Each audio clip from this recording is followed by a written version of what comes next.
एक बार की बात है। एक छोटे से गांव में एक बूढ़ा आदमी घोड़े के साथ रहता था। गांव वालों ने बूढ़े आदमी के घोड़े की प्रशंसा की क्योंकि वह मजबूत और तेज था। वे अक्सर कहा करते थे, तुम बहुत भाग्यशाली हो कि तुम्हारे पास इतना बढ़िया घोड़ा है। बूढ़े व्यक्ति ने बुद्धिमान और जीवन के तरीकों में अनुभवी होने के नाते उत्तर दिया, सौभाग्य। दुर्भाग्य कौन कह सकता है। वह समझ गया कि जीवन की किस्मत हमेशा बदलती हवाओं की तरह है। वीडियो देखने के लिए धन्यवाद। कृपया हमारे चैनल को सब्सक्राइब करना न भूलें। एक दिन जब बूढ़े व्यक्ति का बेटा घोड़े पर सवार था, तो घोड़े ने अचानक जोर से झटका मारा और उसे जमीन पर गिरा दिया, जिससे उसके बेटे का पैर टूट गया। गांव वाले घर आए और बोले, कितना दुर्भाग्य है, तुम्हारे बेटे का पैर टूट गया है।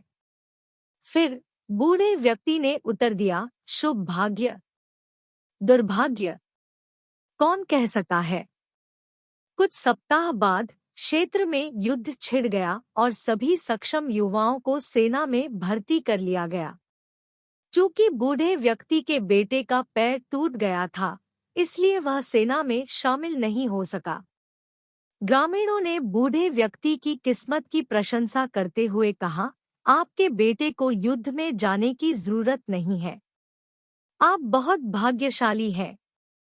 बूढ़े व्यक्ति ने अपनी बुद्धि के प्रति सच्चा रहते हुए उत्तर दिया, सौभाग्य। दुर्भाग्य कौन कह सकता है। समय बीतता गया और स्थिति एक बार फिर बदल गई। युद्ध ने गांव में तबाही ला दी और कई युवाओं की जान चली गई। घायल होने के बावजूद बुजुर्ग का बेटा बच गया और घर लौट आया। गांव वाले अब बूढ़े व्यक्ति की बुद्धिमत्ता से आश्चर्यचकित होकर बोले, आपके बेटे की चोट छुपे हुए आशीर्वाद थी। आप वास्तव में भाग्यशाली हैं। और फिर भी बूढ़े व्यक्ति ने उत्तर दिया, सौभाग्य। दुर्भाग्य कौन कह सकता है। यह सरल ज़ेन कहानी हमें यह गहरा सबक सिखाती है कि जीवन उतार चढ़ाव से भरा है, और क्या अच्छा है या क्या बुरा है, इसके बारे में हमारे निर्णय अक्सर हमारे सीमित दृष्टिकोण पर आधारित होते हैं। जो अल्पावधि में सौभाग्य प्रतीत होता है, वह दीर्घकाल में अभिशाप बन सकता है, और जो दुर्भाग्य प्रतीत होता है, वह अप्रत्याशित आशीर्वाद में बदल सकता है। बूढ़े व्यक्ति की बुद्धिमत्ता हमें याद दिलाती है कि जीवन के उतार चढ़ाव को शांति के साथ स्वीकार करना अक्सर बेहतर होता है, क्योंकि अंतिम परिणाम अनिश्चित होता है और हमारी तत्काल समझ से परे होता है। बूढ़े आदमी और उसके घोड़े की कहानी हमें जीवन की अनिश्चितता को स्वीकार करने और किसी घटना के भाग्यशाली या दुर्भाग्यपूर्ण होने के बारे में जल्दबाजी में निर्णय लेने से बचने के लिए प्रोत्साहित करती है। यह जीवन की लगातार बदलती परिस्थितियों के सामने संतुलन और समता की भावना बनाए रखने की याद दिलाता है। खोई हुई कुंजी। कल्पना कीजिए कि आप एक महत्वपूर्ण बैठक के लिए निकलने वाले हैं, और तभी आपको पता चलता है कि आपकी कार की चाबियां खो गई है। सबसे पहले आप यह सोचकर निराश और चिंतित हो जाते हैं कि यह भयानक भाग्य है। हालांकि इस देरी ने आपको आपके सामान्य मार्ग पर होने वाली दुर्घटना में शामिल होने से रोका हो सकता है। अंत में आप इसे सौभाग्य का एक स्ट्रोक मान सकते हैं कि आपने उस दिन अपनी चाबियां खो दी। टूटी हुई घड़ी। आप गलती से अपनी प्रिय घड़ी गिरा देते हैं और वह टुकड़े टुकड़े हो जाती है। आप तबाह हो गए हैं और सोचते हैं कि यह दुर्भाग्य का संकेत है। हालांकि जब आप इसे मरम्मत के लिए घड़ी बनाने वाले के पास ले जाते हैं, तो आपको पता चलता है कि घड़ी किसी आंतरिक समस्या के कारण टूटने की कगार पर थी। इसे गिराकर आपने अनजाने में एक अधिक महत्वपूर्ण और महंगी मरम्मत को रोक दिया। छूटी हुई उड़ान। आप हवाई अड्डे पर पहुंचते हैं, लेकिन आपको पता चलता है कि खराब मौसम के कारण आपकी उड़ान रद्द कर दी गई है। सबसे पहले आप निराश और हताश हो जाते हैं, इसे भयानक भाग्य के रूप में देखते हैं। हालांकि रद्द की गई उड़ान आपको ऐसे विमान में बैठने से रोकती है जो गंभीर अशांति का अनुभव करता है, और आपको बाद में उस कष्टदायक यात्रा के बारे में पता चलता है जिसे अन्य यात्रियों ने सहन किया था। अचानक रद्दीकरण सौभाग्य के एक झटके जैसा लगता है। असफल व्यावसायिक उद्यम। आप एक व्यावसायिक उद्यम में बड़ी मात्रा में धन और प्रयास का निवेश करते हैं, लेकिन अंततः यह विफल हो जाता है, जिससे वित्तीय तनाव और निराशा होती है।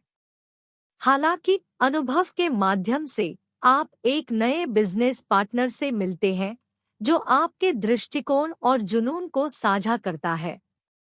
साथ मिलकर आप एक सफल उद्यम शुरू करते हैं, जो तब संभव नहीं होता यदि पहला व्यवसाय विफल न हुआ होता। ये उदाहरण हमें याद दिलाने का काम करते हैं कि घटनाओं के बारे में अच्छे या बुरे के रूप में हमारे निर्णय अक्सर हमारी तात्कालिक धारणाओं द्वारा सीमित होते हैं। पहली नज़र में जो दुर्भाग्य जैसा लगता है, वह अप्रत्याशित अवसरों और आशीर्वादों का कारण बन सकता है, जबकि सौभाग्य के स्पष्ट झटके संभावित नुकसान को छिपा सकते हैं। ज़ेन दर्शन हमें खुले और समदर्शी बने रहने के लिए प्रोत्साहित करता है, जिससे जीवन बिना जल्दबाजी के निर्णय के सामने आता है, और यह पहचानता है कि किसी भी घटना का अंतिम परिणाम अक्सर हमारी तत्काल समझ से परे होता है। एक समय की बात है, जापान की शांत पहाड़ियों में बसे एक छोटे से गांव में ताकेशी नाम का एक युवक रहता था। ताकेशी अपनी बुद्धिमत्ता और परिश्रम के लिए दूर दूर तक जाने जाते थे, लेकिन उनकी एक लगातार समस्या थी जो उनके दिमाग को परेशान करती थी: अत्यधिक सोचने की समस्या। वह लगातार विचारों के उमड़ते घुमड़ते समुद्र, चिंताओं के तूफान के बोझ से दबा रहता था जो कभी थमने का नाम ही नहीं लेता था। हर दिन ताकेशी सूरज के साथ उगता था, और जैसे ही वह अपने दैनिक कार्य करता था, उसका दिमाग एक जंगली घोड़े की तरह दौड़ने लगता था। वह अतीत के बारे में चिंतित था, गलतियों और गंवाए अवसरों पर ध्यान दे रहा था, और वह भविष्य के बारे में चिंतित था, इस बात को लेकर चिंतित था कि इसमें क्या हो सकता है। यह मानसिक उथल-पुथल एक बिन बुलाए मेहमान की तरह उसके मन में घर कर गई, और चाहे उसने कितनी भी कोशिश की, उसे शांति नहीं मिली। एक दिन गांव में घूमते समय ताकेशी ने अपने पड़ोसियों को एक बुद्धिमान बूढ़े ज़ेन गुरु के बारे में बात करते हुए सुना, जो जंगल के बीचों बीच रहता था। उन्होंने दावा किया कि इस गुरु के पास आंतरिक शांति और आत्मज्ञान का रहस्य है। ताकेशी का हृदय आशा से उछल पड़ा। शायद, उसने सोचा, यह ज़ेन गुरु उसे सिखा सकता है कि अत्यधिक सोचना कैसे बंद करें। एक नए दृढ़ संकल्प से प्रेरित होकर ताकेशी ने जंगल के बीचों बीच एक यात्रा शुरू की, जो केवल उन लोगों की कहानियों से निर्देशित थी जो ज़ेन मास्टर से मिले थे। कई दिनों की यात्रा के बाद वह अंततः एक विनम्र, एकांत मठ में पहुंचे, जहां ज़ेन गुरु, एक शांत चेहरे वाले उन्नत उम्र के व्यक्ति, रहते थे। ताकेशी का गर्मजोशी से स्वागत किया गया और रहने के लिए जगह की पेशकश की गई। उसे लगा कि मठ की शांति के बीच उसके मन में शांति का भाव आ गया है, और वह उत्सुकता से ज़ेन गुरु के पास गया, इस उम्मीद में कि वह उस ज्ञान को प्राप्त कर लेगा जिसकी उसे इतनी बेसब्री से तलाश थी। महान ज़ेन गुरु, ताकेशी ने कहा, मेरे पास एक ऐसा दिमाग है जो कभी आराम नहीं करता है। यह अंतहीन विचारों, चिंताओं और अत्यधिक सोचने से भरा हुआ है। इस निरंतर उथल-पुथल को कैसे रोका जाए, इस पर आपका मार्गदर्शन पाने के लिए मैंने एक लंबी दूरी तय की है। ज़ेन मास्टर ने ताकेशी को दयालु नजरों से देखा और कहा, मैं देख रहा हूँ कि तुम एक भारी बोझ ढोते हो, लेकिन मैं तुम्हें वह समाधान नहीं दे सकता जो तुम चाहते हो। यह कुछ ऐसा है जिसे तुम्हें कार्यों की एक श्रृंखला के माध्यम से स्वयं खोजना होगा। ताकेशी ने सहमति में सिर हिलाया, शांति पाने के लिए कुछ भी करने को तैयार। अगले कई महीनों के लिए ताकेशी आत्मखोज के पथ पर अग्रसर थे। ज़ेन मास्टर ने उसे विभिन्न कार्य सौंपे, प्रत्येक को उसके अति सक्रिय दिमाग को चुनौती देने के लिए डिजाइन किया गया। एक दिन ताकेशी को मठ के बगीचे में झाड़ू लगाने का काम सौंपा गया। उसने बहुत सावधानी से झाड़ू लगाई, झाड़ू के हर झटके पर ध्यान केंद्रित किया, जिससे बार बार होने वाली गति से उसके तेजी से बढ़ते विचारों को शांत किया जा सके। एक और दिन उन्हें जंगल में ध्यान करने के लिए कहा गया। प्रारंभ में उसे यह अविश्वसनीय रूप से कठिन लगा, क्योंकि उसका मन अपनी चिंताओं में भटकता रहता था। हालांकि समय के साथ उन्होंने बिना किसी निर्णय के अपने विचारों का निरीक्षण करना सीख लिया, जिससे उन्हें हवा में पत्तों की तरह आने और जाने की अनुमति मिल गई। जैसे जैसे महीने बीतते गए, ताकेशी को पता चला कि उसका मन धीरे धीरे शांत हो रहा था। विचारों की वह निरंतर धारा जिसने उसे इतने लंबे समय तक परेशान किया था, ज्वार की तरह कम होने लगी और उसे सच्ची आंतरिक शांति के क्षण मिले। अंत में ताकेशी ज़ेन मास्टर के पास पहुंचे और पहले से कहीं अधिक हल्का और शांत महसूस कर रहे थे। मास्टर, उसने कहा, मैंने इन कार्यों से बहुत कुछ सीखा है। मुझे शांति के क्षण मिले हैं, लेकिन मैं अभी भी अत्यधिक सोचना बंद करने का रहस्य नहीं जानता। ज़ेन मास्टर मुस्कुराए, मेरे प्रिय ताकेशी, रहस्य आपके विचारों को रोकने में नहीं है। यह समझने में है कि आपके विचार आपके मन के विशाल आकाश से गुजरने वाले बादलों की तरह है। वे आते हैं और चले जाते हैं, लेकिन आकाश बना रहता है।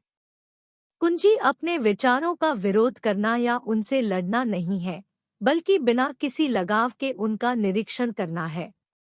ऐसा करने पर आप पाएंगे कि वे आप पर अपनी शक्ति खो देते हैं और आप वह शांति प्राप्त कर लेंगे जो आप चाहते हैं। जब ताकेशी को ज़ेन गुरु के शब्दों में गहन सच्चाई का एहसास हुआ तो उसकी आंखें चौड़ी हो गई। वह विचारों के निरंतर प्रवाह को रोकने की कोशिश कर रहा था, जबकि उसे बस उनके साथ अपना रिश्ता बदलने की जरूरत थी। समय के साथ ताकेशी ने सचेतनता और ध्यान का अभ्यास जारी रखा और वह अपने गांव में ज्ञान और शांति का स्रोत बन गया। उनका ज्यादा सोचना अब एक बोझ नहीं बल्कि एक शिक्षक बन गया था, जो उन्हें बिना आसक्ति के निरीक्षण करने और मन की निरंतर चलती धाराओं के भीतर शांति खोजने की याद दिलाता था। और इसलिए ज्यादा सोचने से रोकने की ताकेशी की यात्रा अपने आप में एक सबक बन गई, जिसने उन्हें सिखाया कि सच्ची आंतरिक शांति मन को दबाने में नहीं बल्कि उसकी प्रकृति को समझने और अपनाने में है, जैसे नदी की उथल-पुथल भरी सतह के नीचे शांत पानी।